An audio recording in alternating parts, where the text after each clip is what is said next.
కాంగ్రెస్ పాలనలో సచివాలయం సామాన్యులకు దూరం అవుతోంది. తమది ప్రజాపాలన అంటూ గొప్పలు చెప్పిన కాంగ్రెస్ ఆంక్షలు పెడుతూ సందర్శకుల రాకను అడ్డుకుంటున్నారు. సీఎం సీఎస్ ఉండే 6వ అంతస్తులోకి సందర్శకులు మీడియాను అనుమతించడం లేదు. 2వ ఫ్లోర్లో ఉండే ఆర్థిక శాఖ మంత్రి ఉప ముఖ్యమంత్రి భట్టి విక్రమార్క ఛాంబర్లోనూ ఆంక్షలు విధించారు. ఎవరైనా సరే ఫోన్లో డిపాజిట్ చేస్తేనే లోపలికి అనుమతిస్తున్నారు.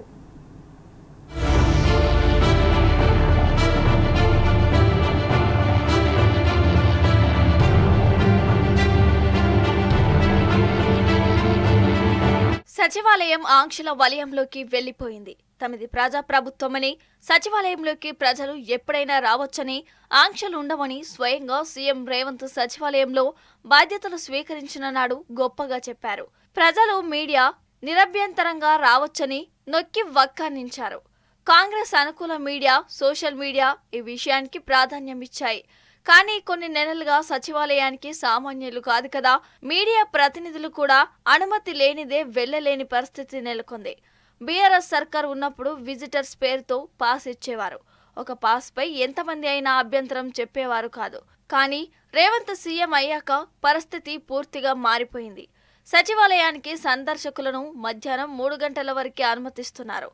అది కూడా ఒక్క పాస్ పై ఒక్కరు లేదా అతి కష్టమైన 2 మాత్రమే. అందుకు కూడా నిర్దేశిత సమయాన్ని ఇస్తున్నారు.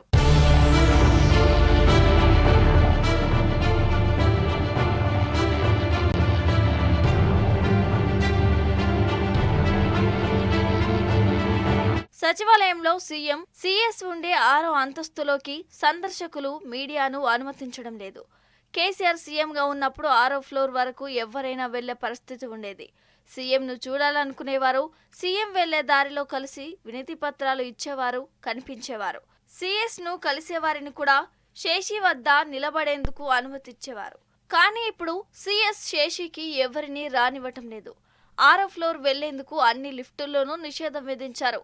అక్కడికి వెళ్లాలంటే ఆ ఫ్లోర్లోని అధికారి ఎవరైనా తప్పనిసరిగా లిఫ్ట్ వద్ద ఉండే పోలీస్ వారికి సమాచారం ఇవ్వాల్సిందే. ప్రత్యేక పోలీస్ దళాలను అక్కడ ఏర్పాటు చేశారు. ఒక్క లిఫ్ట్ దగ్గరే కాదు, 6వ ఫ్లోర్లోకి వెళ్లే మెట్ల మార్గంపై కూడా పోలీస్ బందోబస్తు ఏర్పాటు చేశారు.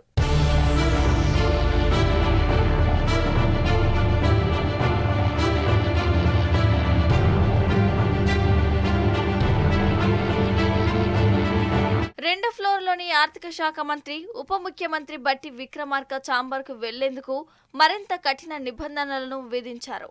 ఎవరైనా భట్టిని కలవాలంటే ఖచ్చితంగా ముందస్తు అనుమతి ఉండాల్సిందే.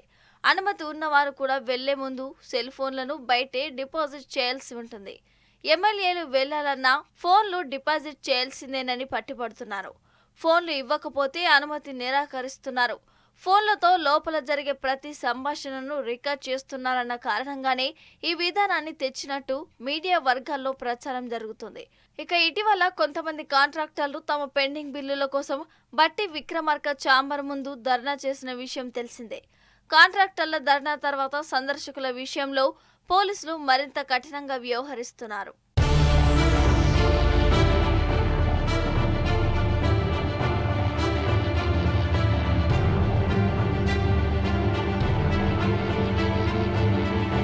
బీఆర్ఎస్ ప్రభుత్వం ఉన్నప్పుడు సచివాలయంతో పాటు మంత్రుల నివాస సముదాయానికి కూడా సామాన్యులు వెళ్లే అవకాశం ఉండేది. ఇప్పుడు మంత్రుల నివాస ప్రాంగణానికి వెళ్లాలన్నా అనుమతి ఉండాల్సిందే. అనుమతి ఉన్నప్పటికీ ఒక మంత్రి తర్వాత మరో మంత్రిని కలుస్తామంటే కుదరదని పోలీసులు స్పష్టంగా చెబుతున్నారు.